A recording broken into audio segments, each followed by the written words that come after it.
ಶ್ರೀ ಎಸ್.ಆರ್. ಲೀಲಾ ಮಹಾಭಾಗ ಸಮಗ್ರ ಜೀವನ ಯಾತ್ರಾಯಾಂ ಕಥಂ ಸಂಸ್ಕೃತ ಪೋಷಿಣಿ ರಸತೋಷಿಣಿ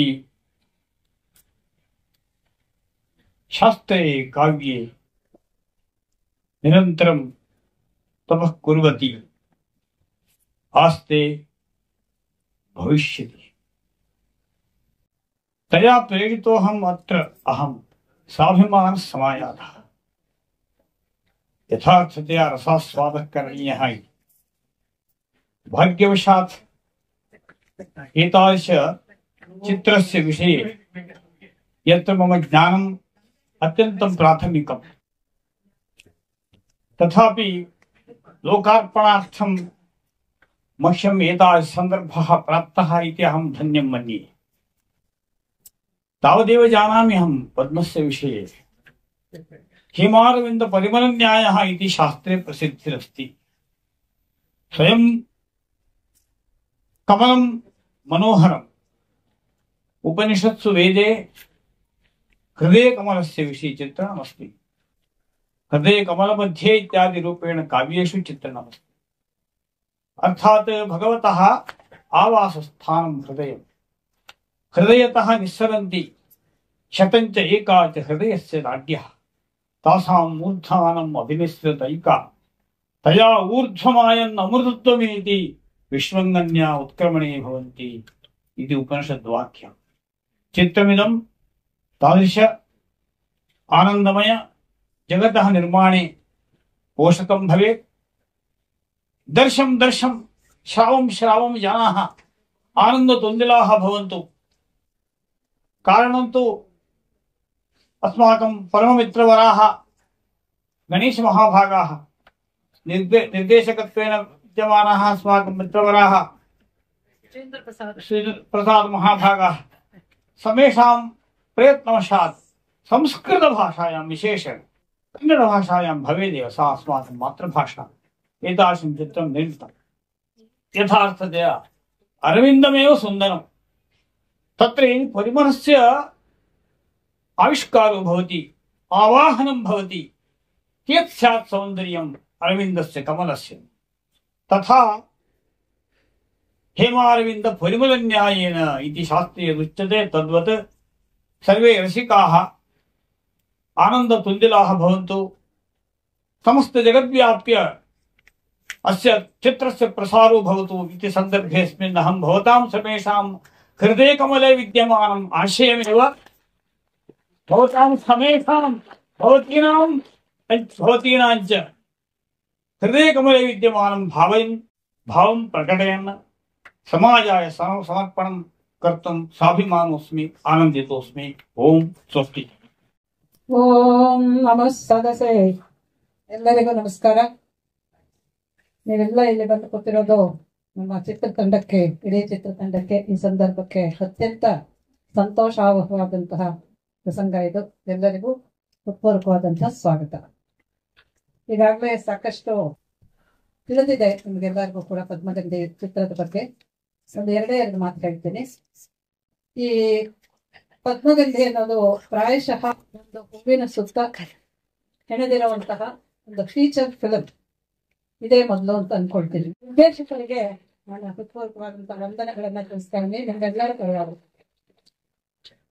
ಅಂದ್ರೆ ಒಂದು ಪರಿಕಲ್ಪನೆ ಮಾಡ್ಕೊಳ್ಳೋದು ಕಷ್ಟನೇ ಇರ್ಬೋದು, ಆದ್ರೆ ಮಾಡ್ಕೋಬಹುದು. ಆದ್ರೆ ಅದನ್ನ ಆಕರ್ಷಕವಾಗಿ ಎಲ್ಲರಿಗೂ ಅರ್ಥ ಆಗೋ ಹಾಗೆ ಅದಕ್ಕೆ ಕಥೆಯನ್ನ ಹೊಂದಿಸ್ಕೊಂಡು ಒಂದು ಚಿತ್ರವನ್ನಾಗಿ ಜನರ ಮುಂದೆ ಇಡೋದು ಅಷ್ಟು ಸುಲಭದ ಕೆಲಸ ಅಲ್ಲ. ಈ ಚಿತ್ರ ನಿರ್ಮಾಣ ಆಗೋವಾಗ್ಲೇ ನಾನು ಅದನ್ನ ನೋಡ್ತಾ ಇದ್ದೆ. ಹೀಗಾಗಬೇಕು, ಒಂದು ಗುರುಕುಲದ ಹಿನ್ನೆಲೆಯಲ್ಲೇ ಇರಬೇಕು ಅನ್ನೋದೆಲ್ಲ ಇತ್ತು. ಆದ್ರೆ ಅದನ್ನ ಇಷ್ಟು ಸುಲಕ್ಷಣವಾಗಿ ಸೌಲಭ್ಯದಿಂದ ಸೊಗಸಾಗಿ ಮಾಡಿರುವಂತಹವ್ರವರು. ಅದರಿಂದ ನಿರ್ಮಾಪಕರಾಗಿ ನಾನು ನಮ್ಮ ನಿರ್ದೇಶಕರಿಗೆ ಮನಃಪೂರ್ವಕವಾದಂತಹ ವಂದನೆಗಳನ್ನು ಸಲ್ಲಿಸ್ತೇನೆ. ಇನ್ನು ಈ ಚಿತ್ರದ ಬಗ್ಗೆ ಎರಡು ಮಾತು ಹೇಳ್ಬೋದು. ಏನಿದು ಕಮಲದ ಸುತ್ತ ಯಾತಕ್ಕೆ ಚಿತ್ರ ಮಾಡಿದ್ವಿ ಅಂತ ನೀವು ನೋಡಿ, ನಮ್ಮ ಸೃಷ್ಟಿಯನ್ನ ತಗೊಂಡ್ರೆ ಆರಂಭದಿಂದ ಬ್ರಹ್ಮ, ಚತುರ್ಮುಖ ಬ್ರಹ್ಮ ನಮ್ಮಲ್ಲಿ ಸೃಷ್ಟಿಕರ್ತ ತ್ರಿಮೂರ್ತಿಗಳು ಎಲ್ಲರಿಗೂ ಗೊತ್ತಿದೆ. ಬ್ರಹ್ಮ, ವಿಷ್ಣು, ಮಹೇಶ್ವರರು. ಈ ಬ್ರಹ್ಮ ಎಲ್ಲಿ ಹುಟ್ಟೋದು? ಕಮಲದಲ್ಲಿ. ಕಮಲಾಸನ ಅಂತಾನೆ ನಮ್ಮ ಹೆಸರು. ಆ ಕಮಲ ಎಲ್ಲಿಂದ ಬರುತ್ತೆ ಅಂತ ಹೇಳಿದ್ರೆ ಅದು ಮಹಾವಿಷ್ಣುವಿನ ನಾಭಿ ಕಮಲ ಅಂತ. ಇದು ನಮಗೆ ಕಾಣಿಸುವಂತದ್ದು ಮೇಲೆ, ಆದ್ರೆ ಇದರ ಅಂತರಾರ್ಥಗಳು, ತಾತ್ವಿಕಾರ್ಥಗಳು, ಟೆಕ್ನಿಕಲ್ ಮೀನಿಂಗ್ಗಳು ಕೂಡ ತುಂಬಾ ವಿಶೇಷವಾಗಿದೆ. ಅದೆಲ್ಲ ನೀವು ಬೇಕಾದಷ್ಟು ಸಂದರ್ಭಗಳಲ್ಲಿ ಗಮನಿಸಿರ್ಬಹುದು. ಅಂದ್ರೆ ಸೃಷ್ಟಿಯಿಂದ ಆರಂಭವಾಗಿ ಇವತ್ತಿನವರೆಗೂ, ಇವತ್ತು ಅಂತ ಹೇಳಿದ್ರೆ ಈ ಚಿತ್ರದವರೆಗೂ, ಇವತ್ತು ನೋಡಿ ನಮಗೆಲ್ಲ ಚಿತ್ರಗಳಿಗೆ, ಉತ್ತಮವಾದಂತಹ ಚಿತ್ರಗಳಿಗೆ ಪ್ರಶಸ್ತಿಯನ್ನು ಕೊಡುತ್ತೆ ಭಾರತ ಸರ್ಕಾರ, ಹೌದು ತಾನೆ? ಯಾವುದು ಅತ್ಯಂತ ಉತ್ತಮವಾದಂತಹ ಪ್ರಶಸ್ತಿ? ಸ್ವರ್ಣ ಕಮಲ. ಅಂದ್ರೆ ಕಮಲಾಸನಾದಂತಹ ಚತುರ್ಮುಖ ಬ್ರಹ್ಮ ಸೃಷ್ಟಿಕರ್ತನಿಂದ ಹಿಡಿದು ಇವತ್ತಿನ ಚಿತ್ರ ಜಗತ್ತಿನವರೆಗೆ ಅತ್ಯಂತ ಶ್ರೇಷ್ಠವಾಗಿರೋದಕ್ಕೆ ಪ್ರತೀಕವಾಗಿ ನಿಂತಿರೋದು ಕಮಲ ಅಂತ ಹೇಳಿದ್ರೆ ಏನ್ರಿ ಆಶ್ಚರ್ಯ. ಇದು ನನಗೆ ಬಹಳ ಕುತೂಹಲ ಅಂತ ಅನ್ನಿಸ್ತು. ತುಂಬಾ ಸಂತೋಷ ಆಯ್ತು. ನಮ್ಮ ದೇಶದಲ್ಲಿ ವಿಶೇಷವಾಗಿ ನಮ್ಮ ರಾಷ್ಟ್ರೀಯ ಪುಷ್ಪ ಅಂತ ಗೊತ್ತು, ಆದ್ರೆ ಯಾಕೆ ರಾಷ್ಟ್ರೀಯ ಪುಷ್ಪ ಮಾಡ್ಕೊಂಡಿದ್ದಾರೆ ಅನ್ನೋದು ಇನ್ನೊಂದು. ಜೊತೆಗೆ ಯಾವುದೇ ಕಾಲದಲ್ಲಿ ತಗೊಳ್ಳಿ, ಯಾವುದೇ ಕ್ಷೇತ್ರದಲ್ಲಿ ತಗೊಳ್ಳಿ, ಗೀತ, ನಾಟ್ಯ, ನೃತ್ಯ, ಸಂಗೀತ, ಸಾಹಿತ್ಯ, ಮಂತ್ರ, ತಂತ್ರ, ನಿಮಗೆ ಏನು ಬೇಕು, ರಣಾಂಗಣ, ಕ್ರೀಡಾಂಗಣ, ಎಲ್ಲದರಲ್ಲೂ ಕೂಡ ನಿಮಗೆ ಕಮಲ ಪುಷ್ಪದ ಆವಿರ್ಭಾವ ಇದೆ. ಕಮಲ ಪುಷ್ಪವನ್ನ ಪರಿಗಣಿಸಿದ್ದಾರೆ. ಇಷ್ಟೊಂದು ಪ್ರಾಮುಖ್ಯ, ಇಷ್ಟೊಂದು ಸಿಗ್ನಿಫಿಕೆನ್ಸ್, ಇಷ್ಟೊಂದು ಅದಕ್ಕೆ ಅರ್ಥ, ಸ್ವಾರಸ್ಯವನ್ನ ಹೇಗೆ ನಮ್ಮವರು ಕಂಡಿಡ್ಕೊಂಡ್ರು? ಅದು ಸುಮ್ಮನೆ ಖಂಡಿತ ಅಲ್ಲ. ಇದರ ಹಿನ್ನೆಲೆಯಲ್ಲಿ ತುಂಬಾ ದೊಡ್ಡ ವಿಜ್ಞಾನವಿದೆ. ನಮ್ಮ ದೇಶದಲ್ಲಿ ಸಿವಿಲೈಸೇಷನಲ್ ಕಂಟ್ರಿ, ಅಂದ್ರೆ ಸಹಸ್ರ ವರ್ಷಗಳಿಂದ ನಡೆದು ಬಂದಿರುವಂತಹ ಒಂದು ನಾಗರಿಕತೆ ಇದು, ಸಭ್ಯತೆ, ಸಂಸ್ಕೃತಿ. ಇದರ ಪ್ರತಿಯೊಂದು ಹಂತದಲ್ಲೂ ಕೂಡ ಕಮಲ ಪುಷ್ಪದ ಆ ಸೊಗಸನ್ನ, ಅಷ್ಟೇ ಅಲ್ಲ, ಸೊಗಸು ಎಲ್ಲರಿಗೂ ಗೊತ್ತು, ಆದ್ರೆ ಆ ಸ್ವಾರಸ್ಯವನ್ನ, ಅದರ ತಾತ್ವಿಕ ಅರ್ಥಗಳನ್ನ ಗ್ರಹಿಸಿರೋದು ತುಂಬಾ ಆಶ್ಚರ್ಯಕರವಾಗಿ ಕಾಣಿಸ್ತು ನನಗೆ. ಆದ್ದರಿಂದ ಇದನ್ನ ಒಟ್ಟಾಗಿ ಹೇಳಿದ್ರೆ ಜನರಿಗೆ ಸಂತೋಷ ಆಗ್ಬಹುದು, ಚೆನ್ನಾಗಿರ್ಬಹುದು ಅನ್ನೋ ರೀತಿಯಲ್ಲಿ ಅದನ್ನೆಲ್ಲ ಕಲೆ ಹಾಕಿ ಒಂದು ಚಿತ್ರವನ್ನಾಗಿ ಮಾಡಿದೀನಿ. ನೀವು ಇನ್ನೊಂದೇ ಒಂದು ಮಾತನ್ನ ನಾನು ಹೇಳಿ ನಿಲ್ಲಿಸ್ತೀನಿ. ನಾನು 1000 ವರ್ಷಗಳು ಅಂತ ನಮ್ಮ ಸಂಸ್ಕೃತಿಯ ಬಗ್ಗೆ, ನಮ್ಮ ಸಭ್ಯತೆಯ ಬಗ್ಗೆ, ಭಾರತ ದೇಶದ ಇತಿಹಾಸದ ಬಗ್ಗೆ ಹೇಳ್ಕೊತೀವಿ. ಇದಕ್ಕೆ ಪ್ರೂಫ್ ಇವತ್ತು ಸಿಕ್ಕಿದೆ. ನೋಡಿ, ಮಹಾಭಾರತದಲ್ಲಿ ಪದ್ಮವ್ಯೂಹ ಇದೆ. ಆ ಪದ್ಮವ್ಯೂಹನೇ ಚಕ್ರವ್ಯೂಹ. ದ್ರೋಣ ಪರ್ವದಲ್ಲಿ ಪದ್ಮವ್ಯೂಹದ ಪ್ರಸ್ತಾಪ ಬರುತ್ತೆ. ಅದನ್ನೇ ಪದ್ಮವ್ಯೂಹೋ ಮಹಾರಾಜ ಆಚಾರ್ಯೇಣ ಅಭಿಕಲ್ಪಿತ ಅಂತ ಹೇಳ್ತಾನೆ. ಅದರಲ್ಲಿ ತತ್ರ ಪದ್ಮೋಪಮಾ ರಾಜಾನಃ ತತ್ರ ನಿವೇಶಿತ ಸರ್ವೇ ಅಂತ ಹೇಳ್ತಾರೆ. ಅಂದ್ರೆ ಪದ್ಮವ್ಯೂಹ ಅಂತ ಮಾಡಿ, ಚಕ್ರವ್ಯೂಹ, ಅದರಲ್ಲಿ ಪದ್ಮದ ಆಕಾರದಲ್ಲಿ ಅಲ್ಲಲ್ಲಿ ರಾಜರನ್ನೆಲ್ಲ ನಿಲ್ಲಿಸಿದ್ರು, ಅಂದ್ರೆ ವಾರಿಯರ್ಸ್. ಅಂಥದ್ರಲ್ಲಿ ಸಿಕ್ಕಾಕೊಂಡು ಹೊರಗೆ ಬರೋಕ್ ಆಗದೆ ಇರೋ ಹಾಗೆ ಅಭಿಮನ್ಯು ವಜ ಆಗ್ತಾನೆ. ಅದೆಲ್ಲ ನಮ್ಗೆ ಗೊತ್ತೇ ಇದೆ. ಈಗ ಯಾಕೆ ಇದನ್ನು ಪ್ರಸ್ತಾಪ ಮಾಡ್ತಿದ್ದೀನಿ ಅಂತ ಹೇಳಿದ್ರೆ, ಮಹಾಭಾರತದ ಕಾಲ ಯಾವುದು? ಇತ್ತೀಚೆಗೆ ಇತ್ತೀಚೆಗೇನೆಲ್ಲ 15 ವರ್ಷ ಆಯ್ತು. ಈ ಮಹಾಭಾರತ ಮತ್ತು ರಾಮಾಯಣನ ಪ್ಲೀಸ್ ಬೇರ್ ವಿತ್ ಮೀ, ಯಾಕಂದ್ರೆ ಇದು ಬಹಳ ಮುಖ್ಯವಾಗಿರುವಂತ ವಿಚಾರ ಅಂತ ಹೇಳ್ತಾ ಇದ್ದೀನಿ. ನಾವು ಪುರಾಣ ಅಂತ ಹೇಳೋದಿಲ್ಲ. ನೋಡಿ, ಪಾಶ್ಚಾತ್ಯರು ನಮ್ಮನ್ನ ಅಧ್ಯಯನ ಮಾಡಿದಂಥವ್ರು, ನಾವು ಅದೃಷ್ಟವೋ ಏನೋ ಒಟ್ಟಿನಲ್ಲಿ 1000 ವರ್ಷಗಳ ಕಾಲ ಗುಲಾಮರಾಗಿದ್ವಿ. ಅದರಿಂದ ನಮ್ಮ ಕಥೆಯನ್ನ ಅವ್ರು ಹೇಳಿದ್ದಾರೆ. ಆ ಕಥೆಯನ್ನೇ ನಾವು ಇದುವರೆಗೂ ನಂಬ್ಕೊಂಡು ಬಂದಿದ್ದೀವಿ. ಆದ್ರೆ ಇವತ್ತಿನ ದಿವಸ ನಮ್ಮವರು ನಮ್ಮ ಕಥೆಯನ್ನ ಹೇಳೋದಕ್ಕೆ ಆರಂಭ ಮಾಡಿದ್ದಾರೆ. ಮತ್ತೆ ಅದರ ಬಗ್ಗೆ ಸಾಕಷ್ಟು ಸಂಶೋಧನೆಯನ್ನ ಮಾಡಿದ್ದಾರೆ.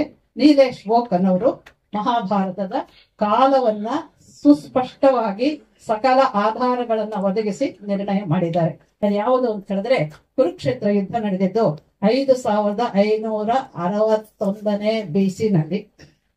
ಇವತ್ತಿಗೆ ಎಷ್ಟಾಯ್ತು? 7586 ವರ್ಷ ಆಗುತ್ತೆ. ಅರ್ಥ ಆಯ್ತಾ? ಇದರಲ್ಲಿ ಪದ್ಮವ್ಯೂಹ ಬಂದಿದೆ ಅಂತ ಹೇಳಿದ್ರೆ 7000 ಹಿಂದಿನ ವರ್ಷದ.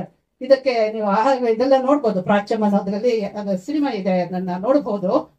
ಏನೇನು ಆಧಾರಗಳನ್ನು ಒದಗಿಸ್ಕೊಂಡಿದ್ದಾರೆ ಅವರು ಅಂತ ಹೇಳಿದ್ರೆ, ಈ ವೆದರ್, ಈಗ ನೋಡಿ ಮಹಾಭಾರತದಲ್ಲಿ ನಮ್ಗೆಲ್ಲರಿಗೂ ಗೊತ್ತಿದೆ, ಕೃಷ್ಣ ನಿರ್ಯಾಣ ಆಗುತ್ತೆ, ಕೃಷ್ಣ ದ್ವಾರಕೆ ಸಮುದ್ರದಲ್ಲಿ ಮುಳುಗೋಗುತ್ತೆ ಅಲ್ವಾ? ಅದನ್ನ ನೋಡಿ ನಾವು ಕರ್ನಾಟಕದವರು ಬಹಳ ಹೆಮ್ಮೆಯಿಂದ ಹೇಳ್ಕೋಬೇಕು. ಡಾಕ್ಟರ್ SR ರಾವ್ ಅವರು ಮರೀನ್ ಆರ್ಕಿಯಾಲಜಿ, ಸಾಮುದ್ರಿಕ ಉತ್ಖನನ ಶಾಸ್ತ್ರವದ ಒಂದು ಮೇರುವಾಗಿದ್ದಂಥವ್ರು. ಈಗ JP ನಗರದಲ್ಲಿ ಮನೆ ಅವರದ್ದು ನಮ್ಮ ಡಾಕ್ಟರ್ SR ರಾವ್ ಅವರು ಆರಂಭಿಸಿದ್ರು 80ರ ದಶಕದಲ್ಲಿ. ಚೆನ್ನಾಗಿ ನೆನಪು ಇಟ್ಕೊಳ್ಳಿ.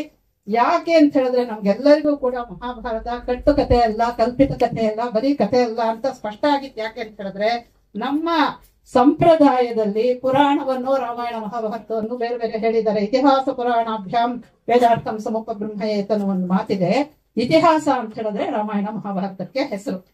ಅದರಿಂದ ಅದನ್ನ ತಪ್ಪಿಸ್ಬಿಟ್ಟು ಅದ್ರ ಬೇರೆ ಬೇರೆ ಏನೋ ಕಲ್ಪಿತವಾದಂತ ವಿಚಾರಗಳಿದೆ ಅಂತ ಹೇಳ್ಬಿಟ್ಟು ಅದನ್ನೇ ಪೂರ್ಣ ಕಲ್ಪಿತ ಅಂತ ಮಾಡ್ಬಿಟ್ಟಿದ್ರು. ಅದರಿಂದ it's not so. Ramayana Mahabharata ಎರಡು ಕೂಡ ಇತಿಹಾಸ. ಅಂದ್ರೆ ಶ್ರೀಕೃಷ್ಣ ಇದ್ದ, ಕೃಷ್ಣನ ಆಯುಸ್ಸು ಎಷ್ಟು ಅನ್ನೋದನ್ನ ಇವತ್ತು ನೀಲೇಶ್ ಹೋಗ್ ಹೇಳ್ತಾರೆ.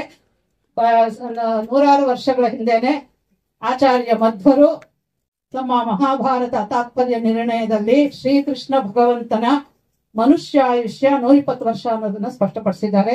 ಈ ಒಂದು ಆಧಾರ ಕೂಡ ಅದು ಸಮರ್ಥನೆ ಆಗುತ್ತೆ ಅಂತ ನೀಲೇಶ್ ಹೋಗ್ ಹೇಳ್ತಾರೆ. ತುಂಬಾ ಅದ್ಭುತವಾಗಿರುವಂತದ್ದು.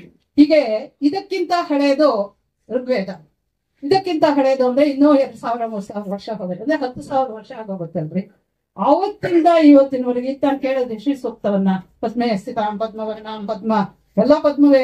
ಏನು ವಾಟ್ ಇಸ್ ದಿಸ್ ಸಿಗ್ನಿಫಿಕೆನ್ಸ್? ಇಷ್ಟು ಡಾಮಿನೆಂಟ್ ಉಪಸ್ಥಿತಿ, ಪ್ರೆಸೆನ್ಸ್ ಆಫ್ ಲೋಟಸ್ ಯಾಕೆ ಅನ್ನೋದು ನನಗೆ ಬಹಳ ಬಹಳ ಕಾಡಿದಂಥದ್ದು. ಅದನ್ನ ಹಿಡ್ಕೊಂಡು ಜಾಲಾಡಿದ್ರೆ ಅದು ಎಷ್ಟು ಮಾಹಿತಿ ಸಿಗುತ್ತೆ ಅಂತ ಹೇಳಿದ್ರೆ, ಎಲ್ಲದರಲ್ಲೂ ಮಂತ್ರಗಳಲ್ಲೆಲ್ಲ ಕೂಡ ತತ್ವಶಾಸ್ತ್ರವನ್ನು ಬೋಧಿಸೋದಕ್ಕೂ ಕಮಲವೇ. ಪದ್ಮಪತ್ರ ಮೀಮಾಂಸ, ದಿ ಥಿಯರಿ ಆಫ್ ಡಿಟ್ಯಾಚ್ಮೆಂಟ್, ನಮ್ಮ ಕರ್ಮ ಥಿಯರಿ ಏನ್ ಹೇಳುತ್ತೆ, ನಮ್ಮ ಅದನ್ನು ಕೂಡ ಪದ್ಮದಲ್ಲೇ ಅಷ್ಟು ಸುಲಭವಾಗಿ ಹೇಳ್ತಾರೆ. ಹಾಗಾಗಿ ಇದು ವಿಶೇಷವಾಗಿರುವಂಥದ್ದು. ಎಲ್ಲದರಲ್ಲೂ ಇದೆ, ಸುಂದರವಾಗಿದೆ, ಇದಾಗಿದೆ, ಪವಿತ್ರವಾಗಿದೆ, ಅರ್ಥಪೂರ್ಣವಾಗಿದೆ, ಸ್ವಾರಸ್ಯಗಳಿಂದ ಕೂಡಿದೆ, ಪ್ರಾಚೀನತೆ ಇದೆ, ಅರ್ವಾಚೀನದಲ್ಲೂ ಕೂಡ ಅದರ ಪ್ರಸಕ್ತಿ ಇದೆ. ಆದ್ರಿಂದ ಈ ಪುಷ್ಪದ ಬಗ್ಗೆ ಸಿನಿಮಾ ಮಾಡ್ಲೇಬೇಕು ಅಂತ ಹೇಳಿ ನಾವಿಬ್ರು ಕೈ ಹಾಕಿ ಅದಕ್ಕೆ ಇವತ್ತು ಸಿನಿಮಾ ಮಾಡಿ ನಮ್ಮ ಕಣ್ಣು ಮುಂದೆ ನಿಂತಿರೋದು ನನಗಂತೂ ಬಹಳ ಬಹಳ ಸಂತೋಷಕರವಾದಂತಹ ಪ್ರಸಂಗ. ನಿಮಗೂ ಕೂಡ ಹಾಗೆ ಅಂತ ಅನ್ಕೊಂಡಿದ್ದೀನಿ. ಅದನ್ನ ಪ್ರಮುಖಗಳನ್ನ ತಾವೆಲ್ಲರೂ ವೀಕ್ಷಿಸಿದ್ದೀರಿ. ಹೇಗಿದೆ ಅಂತ ನೀವು ಹೇಳ್ಬಹುದು. ಆಮೇಲೆ ಒಟ್ಟಿನಲ್ಲಿ 3 ಭಾಷೆಗಳಲ್ಲಿ ಮಾಡಿದ್ದೀವಿ ನಾವು. ಯಾಕೆಂತ ಹೇಳಿದ್ರೆ ನೋಡಿ, ಇನ್ನೊಂದು ವಿಚಾರನ ಇಲ್ಲಿ ಪ್ರಸ್ತಾಪ ಮಾಡಬೇಕು. ಇದು ಸಂಸ್ಕೃತವನ್ನ ಪ್ರಮೋಟ್ ಮಾಡೋದು. ನಾ ಸಂಸ್ಕೃತ ಪ್ರೊಫೆಸರ್ ಅಂತ ಹೇಳ್ಬಿಟ್ಟು ಅದೆಲ್ಲ ಅರ್ಥ. ಇದು ಭಾರತೀಯ ವಿಷಯ, ಭಾರತೀಯ ಸಭ್ಯತೆಯ ಮೂಲ, ಅದರ ಸಾರ ಇದು ಕಮಲ ಪುಷ್ಪ. ಅದನ್ನ ಕುರಿತು ನಾವು ಚಿತ್ರ ಮಾಡಿರೋದು. It is not to promote Sanskrit of course is there. ಸಂಸ್ಕೃತದಲ್ಲಿ ಅದೆಲ್ಲ ಇರೋದ್ರಿಂದ ತಾನಾಗಿ ಬರುತ್ತೆ. ಅದರಿಂದ ಅದರ ಪ್ರಧಾನವಾದಂತಹ ಸ್ವಾರಸ್ಯ ಏನಪ್ಪಾ ಅಂದ್ರೆ ಕಮಲ ಪುಷ್ಪಕ್ಕೆ. ಇದನ್ನೇ ಯಾಕೆ ಮಾಡಿದ್ವಿ ಅಂತ ಹೇಳಿದ್ರೆ, ನೋಡಿ, ಪ್ರಪಂಚದಲ್ಲಿ ಒಂದು ಪುಸ್ತಕ ನಾವು ತೋರಿಸ್ತೀವಿ. There are 7 flowers which have influenced civilizations, different civilizations. ಅದರಲ್ಲಿ ಈ ದಿಟ್ಟು ಒಂದು, ಅದರಲ್ಲೂ ಕೂಡ ಕಮಲದ ಉಪಸ್ಥಿತಿ. ಆದ್ರೆ ಈ ರೀತಿಯಾಗಿ ಎಲ್ಲೂ ಇಲ್ಲ. ಮತ್ತೆ ಕಮಲ ಒಂದು ಸಭ್ಯತೆಯನ್ನ, ಒಂದು ಸಂಸ್ಕೃತಿಯನ್ನ ನಿರಂತರವಾಗಿ ಅದನ್ನು ಗಮನಿಸ್ಬೇಕು. 1000 ಋಗ್ವೇದ ಕಾಲದಿಂದ ಇವತ್ತಿನವರೆಗೂ ಸಹಸ್ರ ವರ್ಷಗಳವರೆಗೆ ಅದು ತನ್ನ ಒಂದು ಸ್ವಾರಸ್ಯವನ್ನ ಉಳಿಸ್ಕೊಂಡಿದೆ, ಪ್ರಾಧಾನ್ಯವನ್ನು, ಪ್ರಾಮುಖ್ಯತೆಯನ್ನು ಉಳಿಸ್ಕೊಂಡಿದೆ ಅಂತ ಹೇಳಿದ್ರೆ ಇದು ಸಾಮಾನ್ಯ ವಿಷಯ ಅಲ್ಲ. ಇದಕ್ಕೆ ನಿಜವಾಗ್ಲೂ ಕೂಡ ನಾವು ನಮೋ ನಮಃ ಅಂತ ಅನ್ಬೇಕು. ನಮ್ಮ ಬಾಟ್ನಿ ಪ್ರೊಫೆಸರ್ ಅದಕ್ಕೆ ಉದಾಹರಣೆ ಇದನ್ನ ಕೊಟ್ಟಿದ್ದಾರೆ. ನಾನು ಅವರನ್ನೇ ಕರೆದು ನೀವು ಮಾಡ್ಬೇಕು ಸರ್ ಅಂತ. ಶಿಲ್ಪಶಾಸ್ತ್ರದಲ್ಲಿ ಕಮಲ ಹೇಗೆ ಅಳಕೊಂಡಿದೆ, ಎಲ್ಲ ಆವರಿಸ್ಕೊಂಡಿದೆ ಅನ್ನೋದನ್ನ GL ಭಟ್ರು ಅವರ ತೋರಿಸ್ತಾರೆ, ಶಿಲ್ಪಗಳನ್ನು ತೋರಿಸ್ತಾ. ಹೀಗಾಗಿ ಇದು ಅತ್ಯಂತ ಆಶ್ಚರ್ಯಕರವಾದಂತಹ, ಸಂತೋಷಕರವಾದಂತಹ, ನಿರಂತರವಾಗಿ ಅವತ್ತಿಂದ ಇವತ್ತಿನವರೆಗೂ ತನ್ನ ಉಪಸ್ಥಿತಿಯನ್ನ ಉಳಿಸ್ಕೊಂಡಿರುವಂತಹ ಅದ್ಭುತವಾದಂತಹ ಪುಷ್ಪ ಕಮಲ ಪುಷ್ಪ. ಇದು ನಮ್ಮ ದೇಶದ ಆತ್ಮಸ್ವರೂಪ. ಅದಕ್ಕೋಸ್ಕರವಾಗಿ ನಮ್ಮ ಗೌರವವನ್ನ ನಾನು ಕಮಲ ಪುಷ್ಪದ ಪದತಲದಲ್ಲಿ ನಾನು ಸಮರ್ಪಿಸ್ತಾ ಇದ್ದೇನೆ ಚಿತ್ರದ ರೂಪ.